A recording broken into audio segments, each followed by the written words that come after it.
Assalamualaikum warahmatullahi wabarakatuh.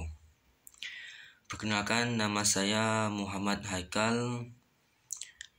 NIM saya 22010300004.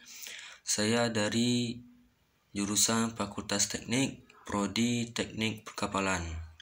Baik, di sini saya akan membuat tugas ceramah singkat yang berjudul tentang faedah berpuasa.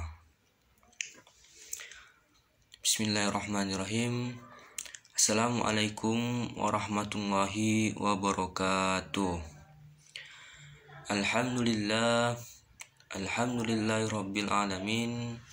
Wassalatu wassalamu ala asrafil anbiya'il mursalin wa ala alihi wa ashabi ajmain, amma ba'du.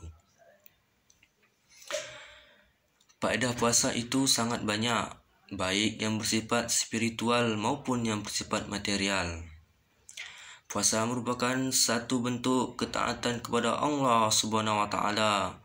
Seorang mukmin dengan puasanya akan diberi pahala yang luas dan tidak terbatas, sebab puasa itu hanya diperuntukkan bagi Allah Subhanahu wa taala yang kedermawaannya sangat luas. Dengan puasa, dia akan memperoleh ridha Allah Subhanahu wa taala dan berhak memasuki surga dari pintu khusus yang hanya disediakan untuk orang-orang yang berpuasa.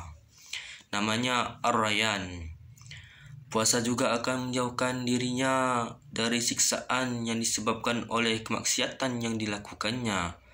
Puasa merupakan tebusan kafarat bagi dosa dari 1 tahun ke tahun berikutnya. Dengan ketaatan, urusan seorang mukmin akan berdiri tegak di atas kebenaran yang disyariatkan oleh Allah Subhanahu wa taala. Karena puasa bisa merealisasikan ketakwaan, yakni menjalankan perintah Allah Subhanahu wa taala dan menjauhkan diri dari segala sesuatu yang dilarangnya.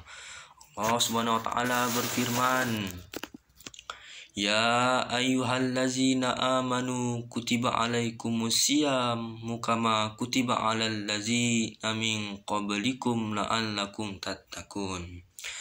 Hai orang-orang yang beriman, diwajibkan atas kalian berpuasa sebagaimana diwajibkan atas orang-orang sebelum kalian, agar kalian bertakwa. Quran surat 2 ayat 183.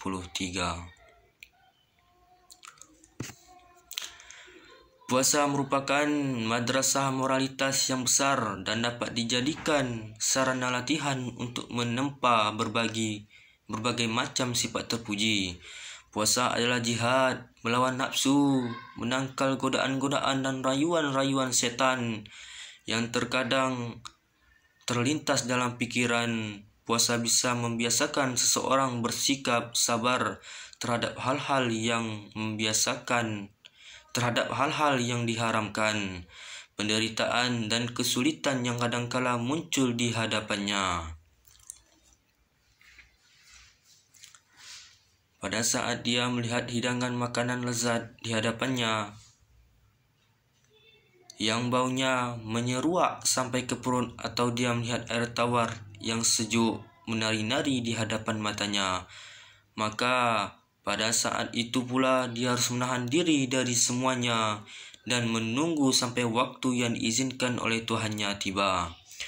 Puasa mendidik seorang untuk bersikap jujur dan merasa diawasi oleh Allah Subhanahu wa taala, baik dalam kesendirian maupun dalam keramaian. Karena pada saat itu tidak seorang pun yang mengawasi orang yang berpuasa selain Allah Subhanahu wa taala. Puasa dapat menguatkan kemauan, mempertajam kehendak, mendidik kesabaran, membantu kejernihan akal, menyelamatkan pikiran dan mengilhami ide-ide yang cemerlang. Hal itu bisa terjadi ketika orang yang berpuasa melewati fase kelapangan hidup, serta melupakan kesenangan dan kenikmatan hidup yang kadang-kadang terlintas secara tiba-tiba. Luqmanul Hakim berkata kepada anaknya, "Wahai anakku, jika perut terisi penuh, pikiran akan tertidur, hikmah tidak akan muncul dan anggota tubuh akan malas melakukan ibadah." Puasa mengajarkan sikap disiplin dan ketepatan karena puasa menuntut orang yang berpuasa untuk makan dan minum pada waktu yang lebih ditentukan. Puasa dapat menimbulkan rasa solidaritas di kalangan umat Islam, baik yang berada di timur maupun di barat. Alhamdulillah. Itu saja yang saya dapat sampaikan. Terlebih terkurang saya mohon maaf. Saya akhiri dengan wassalamualaikum warahmatullahi wabarakatuh.